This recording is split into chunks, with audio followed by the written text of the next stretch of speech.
Assalamualaikum warahmatullahi wabarakatuh. Perkenalkan, nama saya Aswiti Paputungan dari kelas 2A, jurusan Bimbingan dan Konseling dengan NIM 111424010. Baiklah, di sini saya akan menjelaskan perbandingan antara ideologi liberalisme dan ideologi Pancasila. Nah, liberalisme dan Pancasila adalah dua ideologi yang memiliki karakteristik dan prinsip yang berbeda. Meskipun keduanya dapat saling melengkapi dalam konteks tertentu. Liberalisme berakar pada pemikiran individu dan kebebasan pribadi, menekankan pentingnya hak asasi manusia, kebebasan berpendapat, dan pasar bebas, dengan keyakinan bahwa individu memiliki hak untuk menentukan nasibnya sendiri tanpa campur tangan dari negara.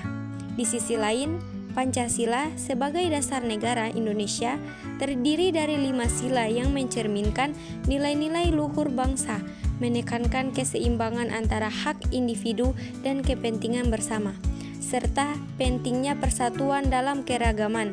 Sementara liberalisme lebih fokus pada kebebasan individu dan hak-hak pribadi.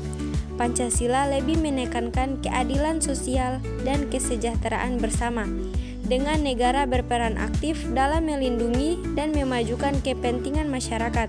Selain itu, liberalisme menghargai keragaman tetapi lebih mengutamakan hak individu, tetapi memandang latar belakang sosial, budaya, atau agama. Sedangkan Pancasila secara eksplisit mengakui dan merayakan keragaman budaya, agama, dan suku bangsa di Indonesia, serta menekankan pentingnya persatuan dalam keragaman. Dengan demikian, meskipun keduanya memiliki pendekatan yang berbeda dalam memahami kebebasan, keadilan, dan peran negara, keduanya juga memiliki nilai-nilai yang dapat saling melengkapi dalam konteks masyarakat yang majemuk. Adapun perbandingan antara ideologi komunisme dan ideologi Pancasila. Ideologi komunisme dan Pancasila menunjukkan perbedaan mendasar dalam prinsip dan tujuan yang diusung oleh masing-masing ideologi. Nah, komunisme yang bermula pada pemikiran Karl Marx menekankan penghapusan kepemilikan pribadi dan kelas sosial dengan tujuan menciptakan masyarakat tanpa kelas di mana semua sumber daya dikelola secara kolektif. Dalam praktiknya, komunisme seringkali mengorbankan kebebasan individu demi kepentingan kolektif, dan negara berfungsi sebagai alat untuk mencapai tujuan tersebut. Bahkan sampai pada titik di mana negara diharapkan akan menghilang setelah tercapainya masyarakat ideal. Sebaliknya, Pancasila sebagai dasar negara Indonesia mengedepankan nilai-nilai luhur yang mencakup keadilan sosial, persatuan dalam keragaman, serta penghormatan terhadap hak asasi manusia. Pancasila mengakui pentingnya kepemilikan pribadi dan peran aktif negara dalam menciptakan kesejahteraan bagi seluruh rakyat, sambil tetap menghargai kebebasan individu dan keberagaman budaya, agama, dan suku bangsa. Dengan demikian, sementara komunisme berfokus pada keseragaman dan penghapusan kelas, Pancasila menekankan keseimbangan antara hak individu dan kepentingan bersama, serta pentingnya persatuan dalam keragaman masyarakat Indonesia. Berikut ada kelebihan dan kekurangan ideologi dalam kehidupan bernegara. Kelebihan ideologi dalam kehidupan bernegara memiliki peran yang sangat penting karena dapat memberikan arah dan pedoman bagi kehidupan politik, sosial, dan budaya suatu negara.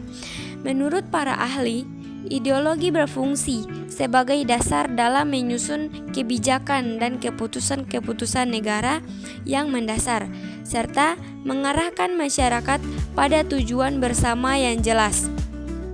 Misalnya, menurut Karl Marx, ideologi berperan dalam membentuk struktur sosial dan hubungan kekuasaan dalam suatu masyarakat.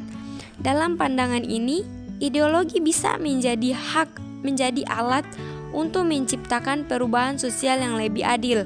Di sisi lain, menurut Harold D. Laswell, ideologi berfungsi untuk mengatur perilaku politik dan sosial masyarakat, serta memberikan legitimasi terhadap kekuasaan negara. Selain itu, ideologi juga membantu menjaga stabilitas dan keharmonisan sosial dengan memberikan identitas bersama yang dapat menyatukan beragam kelompok dalam masyarakat yang plural. Dengan ideologi yang kuat, negara dapat lebih mudah merumuskan visi dan misi yang dapat mendorong kemajuan serta kesejahteraan rakyat. Ada juga kekurangan. Meskipun ideologi memiliki banyak kelebihan dalam kehidupan bernegara, terdapat beberapa kekurangan yang perlu diperhatikan. Salah satunya adalah kecenderungan ideologi untuk menjadi dogmatis atau kaku yang dapat menghambat fleksibilitas dalam mengambil keputusan yang adaptif terhadap perubahan zaman.